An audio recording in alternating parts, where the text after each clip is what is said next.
UP के जनपद गोरखपुर से बीजेपी के सांसद और रवि किशन ने जान से मारने की धमकी पर कहा है कि ये समझा जा सकता है कि आज देश में सनातन विरोधी ताकतें कितना एक्टिव हो गई हैं।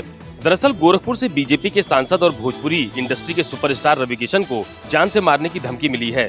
फोन पर धमकी देने वाले युवक ने खुद को बिहार के आरा जिले के जवनिया गांव का रहने वाला अजय कुमार यादव बताया है।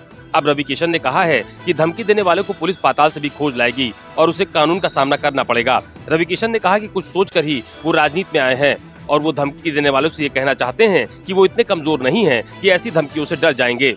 वहीं इस मामले में रवि किशन के निजी सचिव शिवम द्विवेदी ने पुलिस को संबंधित ऑडियो और तहरीर दे दी है। पुलिस ने मुकदमा दर्ज करने के बाद अपनी जांच भी शुरू कर दी है। कैमरा पर्सन धर्मेंद्र साहू के साथ अशोक तिवारी, लखनऊ, न्यूज़ 24। बसपा सुप्रीमो मायावती ने पिछड़े समाज की बैठक बुलाई थी और इस बैठक में करीब 1.5 घंटे तक कार्यकर्ताओं और नेताओं को बसपा सुप्रीमो मायावती ने निर्देश दिए और उनको बताया कि किस तरीके से आपको बूथ लेवल से लेकर के मंडल लेवल और जाकर के जिला लेवल पर काम करना है। आपको बता दें जो अंदर बसपा सुप्रीमो मायावती ने इन्वेलप दिया है और इस इन्वेलप में 3 पन्नों का फॉर्म है। आपको बता दें उस फॉर्म को यह है कि अब उत्तर प्रदेश में SIR होने जा रहा है, उसको लेकर के बसपा सुप्रीमो पहले से ही तैयार है कि अगर किसी बसपा के काडर वोट यानी बसपा के किसी भी पोलिंग बूथ यानी जो बूथ लेवल पे जो कार्यकर्ता हैं अगर उनके काडर वोट का वोट लिस्ट से काटा जाता है, नाम काटा जाता है तो उसको लेकर के ये फॉर्म है। इसके साथ ही उन्होंने इस बात की भी जानकारी दी कि अपर कास्ट का राजनीतिक तौर से सक्षम है और उसको उसके नाम से यानी जिस तरीके से मुस्लिम भाईचारा कमेटी, पिछड़ा भाईचारा कमेटी, इस तरीके की जो यहाँ पर बसपा में कमेटियां हैं उस तरह से अपर कास्ट की कोई भाईचारा कमेटी नहीं बनेगी क्योंकि ये राजनीतिक रूप से सक्षम है। तो कुल मिलाकर के बसपा सुप्रीमो मायावती की ये 1.5 घंटे की बैठक चली और इसमें SIR और किस तरीके से नीचे जाकर के धरातल पर काम करना है, इसके साथ ही फॉर्म दिया गया है कि किस तरीके से अगर गलत तरीके से या जानबूझ के वोट काटा जाता है, नाम काटे जाते हैं वोटर लिस्ट है तो आप इसकी शिकायत जिलाधिकारी को करें, नहीं सुनवाई होती चुनाव को करें, उसके बाद यहाँ पर प्रदेश कार्यालय पर आप इसके यहाँ पर सूचना दें, उसके बाद हम आगे की कार्रवाई करेंगे। कैमरा पर्सन धर्मेंद्र साहू के साथ मनोज पांडे, लखनऊ, न्यूज़ 24। जम्मू कश्मीर में उमर अब्दुल्ला सरकार के 1 साल पूरे होने के साथ ही राज्य भवन और मुख्यमंत्री के बीच खटास खुलकर सामने आने लगी है और जैसे ही उमर अब्दुल्ला की सरकार ने 1 साल पूरा किया तो सबसे पहले LG मनोज सिन्हा की तरफ से उमर अब्दुल्ला पर जबरदस्त कटाश ये कहते हुए सिन्हा ने की कि यहाँ जम्मू कश्मीर में जो सरकार है वो अपनी विफलताओं को छुपाने के लिए स्टेटहुड का मामला उठा रही है, उसका रोना रो रही है, जबकि सरकार के पास पर्याप्त अधिकार है लोगों के कार्य करने के लिए। और इस पर जवाब में न केवल उमर अब्दुल्ला ने LG मनोज सिन्हा पर यहां सरकार के काम में बाधा डालने के आरोप लगाए और इससे आगे निकलकर जम्मू कश्मीर नेशनल कॉन्फ्रेंस के अध्यक्ष और उमर अब्दुल्ला के पिता फारूक अब्दुल्ला ने मनोज सिन्हा को झूठा बताते हुए कहा कि जो IAS और IPS अधिकारी है वो उपराज्यपाल के अधिकार में आते हैं और जब भी सरकार की तरफ से कोई फाइल मूव की जाती है तो इनके द्वारा नियुक्त किए गए अधिकारी उस फाइल को हिलने नहीं देते हैं। कैमरामैन रशीद के साथ आसिफ साहब, श्रीनगर, न्यूज़ 24। दिल्ली NCR में लगातार पॉल्यूशन बढ़ रहा है और ऐसे में केंद्र सरकार और राज्य सरकार लगातार इस प्रयास में है कि दिल्ली के अंदर पॉल्यूशन को कम करने के लिए जो भी प्रयास किए जाएं उस पर अमली जामा पहनाया जाए। दिल्ली सरकार की तरफ से प्रयास किया गया था कि कृत्रिम बारिश को दिमाग में रखते हुए कैसे पॉल्यूशन को कम किया जाए। हालांकि इसके लिए टेस्टिंग प्रक्रिया जो अपनाई गई थी वो विफल साबित हुए, लेकिन अब दिल्ली सरकार ने तय किया है कि नवंबर के महीने में और दिसंबर के महीने में लगातार टेस्टिंग प्रक्रिया को शुरू किया जाएगा और ये देखा जाएगा कि इसमें से कितनी प्रक्रिया सफल साबित होती है। इसके अलावा ये भी देखा जाएगा कि अगर ये प्रक्रिया सही और सफल साबित होती है तो जनवरी के महीने में इस प्रक्रिया को पूर्णतः लागू किया जाए और उसके बाद जनवरी के महीने में कृत्रिम बारिश दिल्ली में कराई जाए। लेकिन इन सब के बीच ये तय होगा तब जब टेस्टिंग प्रक्रिया कहीं ना कहीं सफल होती नजर आएगी। कैमरा पर्सन रफीक के साथ वरुण सिन्हा, न्यूज़ 24, दिल्ली। पश्चिम बंगाल में SIR लागू हो चुका है और लागू होते ही तरह तरह के यहाँ पे इलेक्शन कमीशन अब रणनीति बनाना शुरू कर दिया है। इलेक्शन कमीशन की आज अहम बैठक हो रही है BLO के साथ में, यानी जो BLO हैं लगातार यहाँ पे पश्चिम बंगाल के सभी ज़िलों में जाएंगे और उन लोगों का वोटर जो है वहाँ पे उनको चेकिंग करेंगे, यानी 2002 में जिनका लिस्ट में नाम था और जो लोग इसके बाद वहाँ से आए हैं कौन लोग एक जगह से दूसरे जगह चले गए हैं और जो लोग मृतक हैं उनका क्या वोटर लिस्ट में नाम है, इन सब का काम बीएलओ को जिम्मेदारी किया जाएगा। यानी पूरी रणनीति बनाई जा रही है कि 2026 के पहले, चुनाव के पहले, जो यहाँ पे बंगाल में जिस तरह से लगातार बात उठा रहा है बीजेपी की तरफ से कि बाहरी है, जो रोहिंग्या मुसलमान हैं, बांग्लादेश से जो लोग आए हैं, उनको घुसपैठियों का यहाँ पे जो नाम है उनको कैसे काटा जाए। और टीएमसी पार्टी भी लगातार उन लोगों के पास में खड़ी हो रही है। उनका कहना है कि जो लोग बंगाल के रहने वाले हैं किसी का भी नाम नहीं कटने दिया जाएगा। यानी पूरी तरह से टीएमसी पार्टी भी अपनी रणनीति बना रही है, बीजेपी पार्टी भी अपनी रणनीति इन सब विषयों पे बना रही है। तो अब इलेक्शन कमीशन के साथ बीएलओ की बैठक अहम हो रही है और इस बैठक में निर्णय लिया जाएगा कि बीएलओ किस तरह से काम करेंगे, कैसे कैसे जाएंगे और किस तरह से जो यहाँ पे जो वोटर लिस्ट है उनको कैसे दुरुस्त किया जाएगा। इसकी पूरी रणनीति आज बन रही है। कैमरामैन पंकज के साथ मनोज पांडे, न्यूज़ 24, कोलकाता।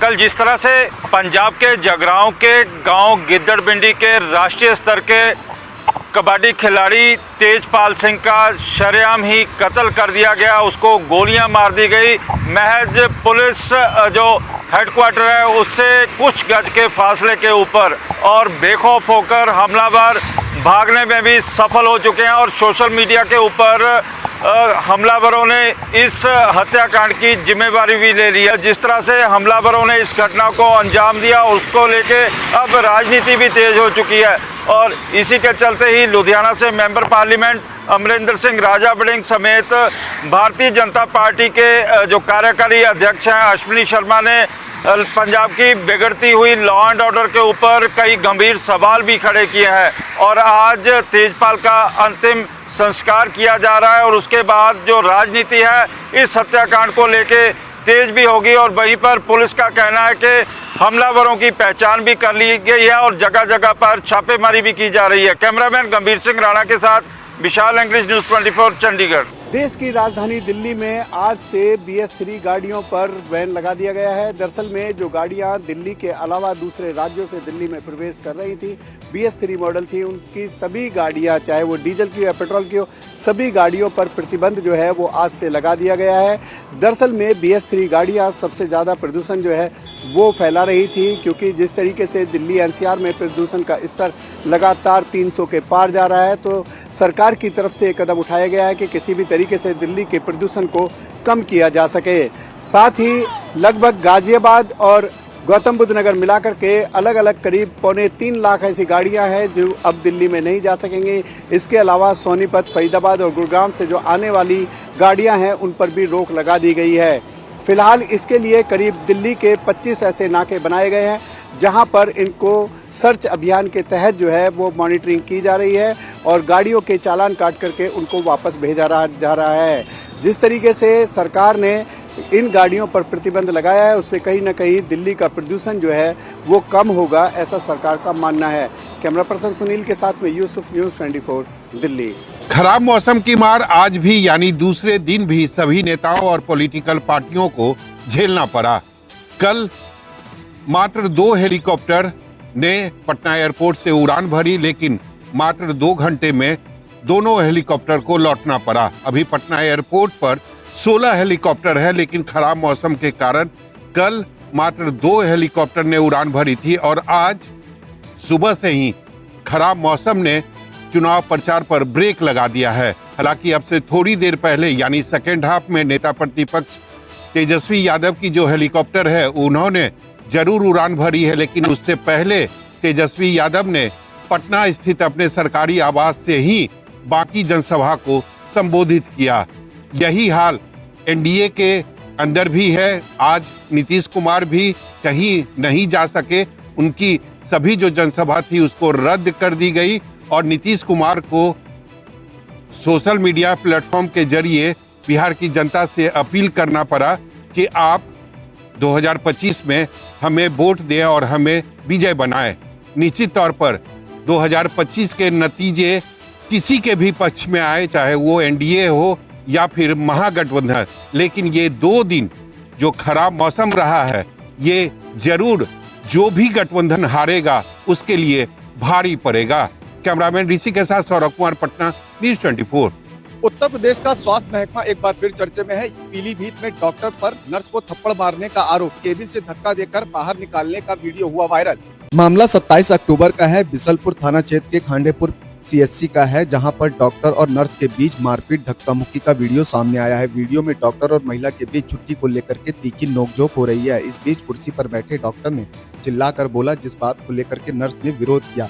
देखते ही देखते मामला हाथापाई तक पहुंच गया। पीड़िता का आरोप है कि पिछले 4-5 महीने से सीएचसी अधीक्षक अन्य डॉक्टरों के साथ मिलकर मानसिक रूप से प्रताड़ित कर रहे हैं। छुट्टी के दिन भी ड्यूटी लगाई जा रही है, समय से पहले ड्यूटी पर बुलाया जाता है। दीपावली पर लिखित छुट्टी ली तो सो कॉज कह करके प्रताड़ित करने लगे। छुट्टी पर रहने के बावजूद संडे को आरोग्य मेला में ड्यूटी से नदारद रहने का आरोप लगाते हुए अब्सेंट कर दिया। इसी बात को लेकर के डॉक्टर के केबिन में पहुंची थी नर्स, लेकिन डॉक्टर नर्स पर चिल्लाने लगे। वहीं सीएमओ का कहना है कि शिकायत पत्र मिला है, दोनों पक्षों से पूछताछ की जा रही है। जो भी तथ्य सामने आएंगे उसके बाद आगे की कार्रवाई की जाएगी। कैमरा पर्सन धर्मेंद्र साहू के साथ मनोज पांडे, लखनऊ न्यूज़ 24। बीएसएफ के बहादुर जवानों की बोट पेट्रोलिंग पार्टी का हिस्सा बना है न्यूज़ 24। आज हम आपको बीएसएफ के उन बहादुर जवानों से मिलाने जा रहे हैं जो बोट के जरिए भी हमारी सीमाओं की रक्षा करते हैं। ये बीएसएफ के वो बहादुर जवान हैं जो अत्याधुनिक हथियारों से लैस हैं। इन जवानों का यही मकसद है कि पाकिस्तान द्वारा पाले गए आतंकी जो है वो नदी नालों के जरिए घुसपैठ ना कर पाए। इस समय बॉर्डर पर जवानों को बेहद ज्यादा अलर्ट मोड पे रखा गया है। जवानों की संख्या में भी इजाफा किया गया है और आप देखिए कि जो चिनाब दरिया का पानी है इसका करंट बेहद तेज है। दिन रात ये जवान इसी तरह से हमारी सीमाओं की रक्षा करते हैं।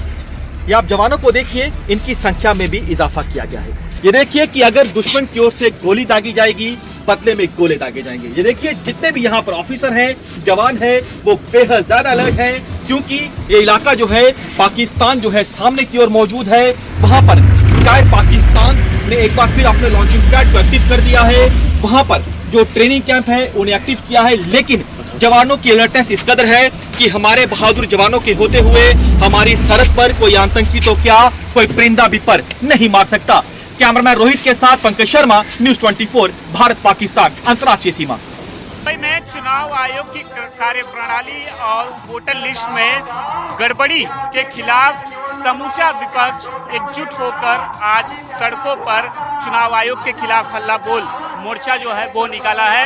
यह मोर्चा मुंबई के फैशन स्ट्रीट से शुरू हुआ और आजाद मैदान यानी कि बीएमसी मुख्यालय के पास जाकर समाप्त हुआ। इस दौरान मोर्चे में महाविकास आघाड़ी के साथ साथ मनसे प्रमुख राज ठाकरे की पार्टी एमएनएस के कार्यकर्ता जो है बड़ी तादाद में शामिल हुए। इस मोर्चे में राज ठाकरे जो है खुद शामिल होने के लिए दादर से चर्च गेट लोकल ट्रेन से जो है उन्होंने यात्रा की। इस मोर्चे की बात करें तो शरद पवार, उद्धव ठाकरे के अलावा जो है सुप्रिया सुले और कई विपक्ष के जितने भी प्रमुख नेता हैं वो शामिल हुए। इस मोर्चे के जरिए विपक्ष की यही मांग है कि चुनाव आयोग जो है वोटर लिस्ट में जो खामियां विपक्षी नेताओं की तरफ से गिनाई है उसे दुरुस्त करे, चुनाव आयोग अपनी कार्यप्रणाली में सुधार करे और जब तक वोटिंग लिस्ट में सुधार नहीं किया जाता तब तक जो है चुनाव ना कराया जाए। कांग्रेस के कुछ नेता जो है जरूर इस मोर्चे में शामिल हुए हैं, लेकिन कई ऐसे प्रमुख नेता जो है वो उन्होंने इस मोर्चे से दूरी बनाई है। कैमरामैन राजेंद्र सिंह खाती के साथ राहुल पांडे, न्यूज़ 24, मुंबई। राजस्थान में प्राइवेट बस ऑपरेटरों ने हड़ताल का ऐलान कर दिया, यानी कि अब राजस्थान में स्लीपर कोच के साथ साथ कोई भी प्राइवेट बस नहीं चलेगी। इसके पीछे की वजह यह है कि पिछले कुछ दिनों में चाहे बात जैसलमेर की हो या जयपुर दिल्ली हाईवे की, चलती बसों में जो आगजनी की घटना हुई है उसके बाद सरकार की तरफ से परिवहन विभाग के जो अधिकारी हैं उन्होंने इन प्राइवेट बसों की लगातार जाँच करनी शुरू की। कई बसों को सीज किया जाता है, लाखों रुपये का जुर्माना भी उन पर लगाया जाता है। तो ऐसे में इनका यह कहना है कि यदि नियम कायदों में बसों में कहीं कुछ कमी रह गई है तो इन लोगों को कुछ वक्त दिया जाना चाहिए ताकि वे उसे ठीक करवा दें। और यही कारण है कि सरकार के इसी रुख के विरोध में इन लोगों ने चक्का जाम हड़ताल का ऐलान कर दिया और सरकार की ओर से अभी तक कोई अधिकृत रूप से बातचीत का प्रस्ताव भी इन लोगों के पास नहीं पहुंचा है। सरकार कह रही है पहले आप अपनी बसों को ठीक कराइए, इन्हें मॉडिफाई करके जिस तरह से सुरक्षा के साथ खिलवाड़ हो रहा है उसे ठीक करवाइए। और इन ऑपरेटर का कहना है ये इसके लिए तैयार भी हैं। लेकिन वक्त मिलेगा तभी ये हो पाएगा, एक दिन में ये सब नहीं होगा। हालांकि सरकार की ओर से कहा गया है कि उसने अतिरिक्त बसों का इंतजाम कर रखा है, लेकिन शायद ये नाकाफी है। कैमरामैन विक्रम सिंह भाटी के साथ श्रीवत्सन, जयपुर, न्यूज़ 24। बिहार विधानसभा चुनाव प्रचार के बीच आदर्श आचार संहिता के उल्लंघन की खबर आई है। आरजेडी सांसद मनोज झा ने चुनाव आयोग को चिट्ठी लिखकर आदर्श आचार संहिता के उल्लंघन की शिकायत की है। मनोज झा ने कहा कि नीतीश सरकार महिलाओं के खाते में 10-10 हजार रुपए ट्रांसफर कर रही है, जो कि आदर्श आचार संहिता का सीधा सीधा उल्लंघन है। बिहार में होने वाले विधानसभा चुनाव में अब कुछ ही दिनों का समय शेष रह गया है। ऐसे में यह कहना गलत नहीं होगा कि जैसे जैसे चुनाव नजदीक आ रहे हैं, सियासत में गर्माहट उतनी ही तेज होती जा रही है। इस बीच राजद के राज्यसभा सांसद मनोज झा ने चुनाव आयोग को पत्र लिखकर बिहार सरकार पर आचार संहिता उल्लंघन का आरोप लगाया है। उन्होंने कहा कि मुख्यमंत्री महिला रोजगार योजना के तहत सरकार 17, 24 और 31 अक्टूबर को महिलाओं के खातों में 10 हजार रुपए की राशि ट्रांसफर की, जबकि राज्य में 6 अक्टूबर से चुनाव आचार संहिता लागू है।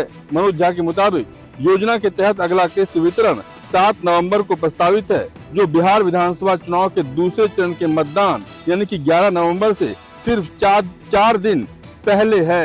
रमन कुमार, दिल्ली, न्यूज़ 24।